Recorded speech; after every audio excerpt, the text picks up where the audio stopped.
Good evening friends. आज के topic में हम लोग प्राइसिंग पॉलिसी डिस्कस करेंगे। जैसा कि आपको सबको पता है कि प्राइसिंग हमारी second piece of marketing mix है आफ्टर प्रोडक्ट। प्राइसिंग सबसे क्रूशियल डिसीजन होता है कंपनी ऑर्गेनाइजेशन के लिए कि वो क्या प्राइसिंग हिट करे बाज़ार में, जो कि सभी को सूट करे, एक अट्रैक्टिव प्राइसिंग हो। और इसी के लिए एक प्राइसिंग पॉलिसी फ्रेम करना पड़ता है हर कंपनी ऑर्गेनाइजेशन को to suit the customers requirement and to be in the market. बाजार में रहने के लिए एक प्राइसिंग तो उनको सूट फ्रेम करना ही पड़ता है। तो let us see what pricing policy is all about. Pricing policy is a systematic approach to pricing requires the decision that an individual pricing situation be generalized and codified into policy coverage of all the principal pricing problems। हमारा approach यही होना चाहिए कि individual pricing situation generalise हो और codified होकर एक ऐसी पॉलिसी बने जो कि एक कॉमन हो सारे पूरे बाजार के लिए। हम कभी भी शू खरीदने जाते हैं या स्वेटर खरीदने जाते हैं, जितने भी ब्रांडेड होते हैं, तो डेफिनेटली आपको पता है कि एक प्राइस टैग उसमें लगा होता है और वो price tag almost all over India जहाँ भी वो सेल करते हैं उसमें सेम प्राइस टैग वो कोट करते हैं। तो इससे क्या होता है कि ये प्राइसिंग पॉलिसी यूनिफॉर्म होती है पूरे ऑल ओवर इंडिया के लिए। और इस प्राइसिंग पॉलिसी के अंतर्गत बहुत सारे प्राइसिंग मार्जिन होती है जो ये शेयर करते हैं अपने dealer, distributor, retailer, super stockist, जितने भी होते हैं मिडिल मैन होते हैं, उनके साथ ये अपनी जो प्रॉफिट मार्जिन है वो शेयर करते हैं और फाइनली ये कंज्यूमर को सेल किया जाता है। And policy can and should be tailored to various competitive situation. जो प्राइसिंग पॉलिसीज होती है वो टेलर मेड होना चाहिए, मीन्स एज पर सिचुएशन उसको हम लोग मोल्ड कर सकते हैं।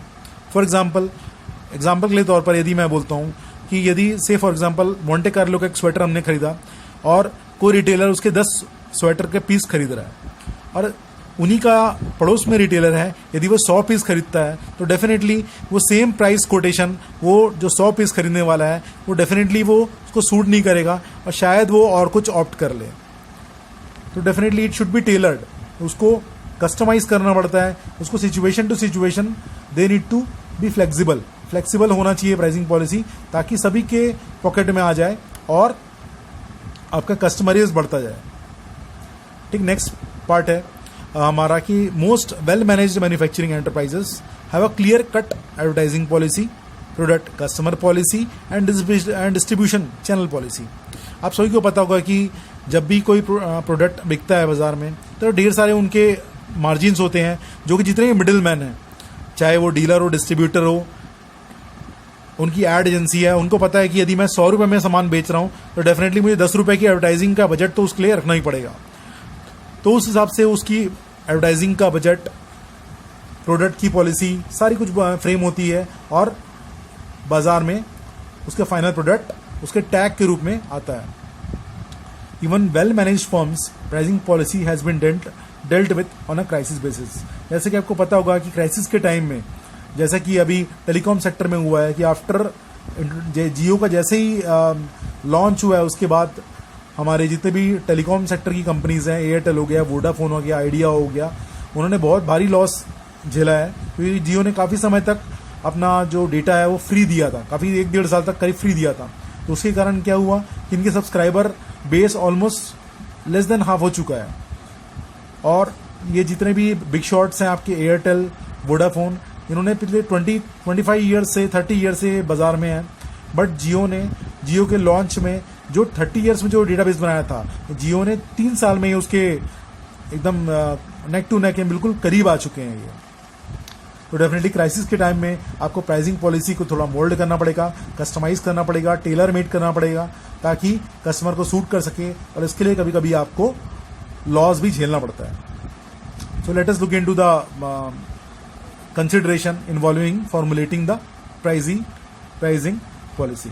क्या क्या हम लोग चीज़ें ध्यान में रखेंगे प्राइसिंग पॉलिसी फ्रेम करते वक्त। सबसे पहले हम कॉम्पिटिटिव सिचुएशन की बात करते हैं।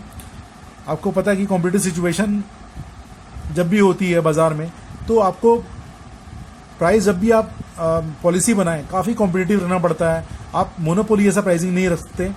तो इसका मेन रीज़न है कि चाहे परफेक्ट कंपटीशन हो जहाँ पर प्रोड्यूसर का कोई कंट्रोल ही नहीं होता प्राइस में, बट जब भी इम्परफेक्ट कंपटीशन होता है, जहां पर कुछ ही लोग एक्सरसाइज करते हैं, कुछ ही लोग आपके जो कॉम्पिटिटर्स हैं वो होते हैं, तो उस केस में आपको बहुत ही सावधानी पूर्वक कंपटीशन को देखते हुए प्राइसिंग पॉलिसी को फ्रेम करना पड़ता है और आगे बढ़ाना पड़ता है। Next, goal of profit and sales. जैसे कि आपको सबको पता है कि सारे प्रॉफिट एंड सेल्स ये प्राइसिंग के ऊपर ही निर्धारित होते हैं।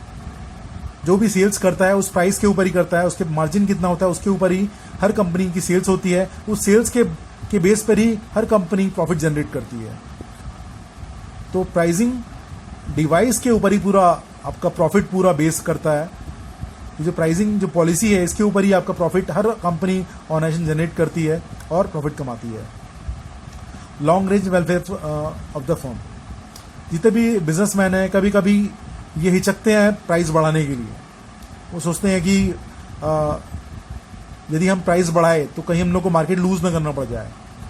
सो ये भी एक कारण है कि बहुत सारे प्रोड्यूसर्स को कहीं ना कहीं इनडायरेक्ट वे में एंट्री देते हैं कि कहीं ना कहीं उन्होंने बहुत महंगे प्रोडक्ट लॉन्च कर दिए और उसके कारण क्या हुआ कि सेम प्रोडक्ट सेम सेगमेंट में उन्हें कंपटीशन बहुत सस्ते में लॉन्च कर दिया।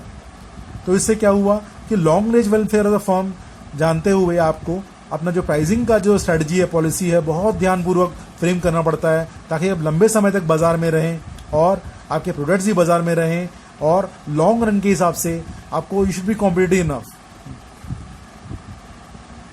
तो in real life firms want to prevent the entry of rivals. जैसा कि इसमें कहा है कि लॉन्ग रन में डेफिनेटली आप ऐसी प्राइसिंग कोड करते हैं कि आपके राइवल्स जो आपके दुश्मन हैं या आपके कंपटीशन में हैं वो ज़्यादा ना पनप पाएं और आप जितने भी हैं बाजार में आप बहुत अच्छे से एक स्टेबल पोजीशन बनाए रखें। तो इस लेक्चर में आज इतना ही। नेक्स्ट लेक्चर में लेक्चर सीरीज में इसको मैं कंप्लीट करूंगा प्राइसिंग पॉलिसी में। Thank you.